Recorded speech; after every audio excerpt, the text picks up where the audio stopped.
जागतिक हृदय दिन 29 सप्टेंबरला दरवर्षी साजरा होतो जगभरात. ते औचित्य साधून Indian medical association Chhatrapati Sambhajinagar आणि ह्याच्या संयुक्त विद्यमाने रोपळेकर हॉस्पिटलतर्फे नागरिकांसाठी हृदयविकारावर एक परिषद आयोजित केलेली आहे. रविवार दिनांक 29 सप्टेंबर रोजी ही परिषद सकाळी 8:30 ते दुपारी 4 वाजेपर्यंत राहील.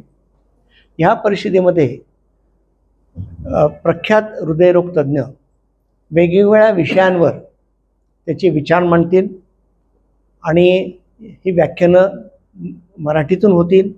पॉवर पॉईंट प्रेझेंटेशन आणि ॲनिमेटेड फिल्म्स याच्याद्वारे सहज सोप्या सरळ भाषेत त्यांच्या लक्षात येईल अशा पद्धतीनं त्याचं सादरीकरण होईल. आणि शेवटी 1 तास खुली चर्चा पण होणार आहे 3 ते 4. त्याच्यात नागरिक त्यांच्या मनातल्या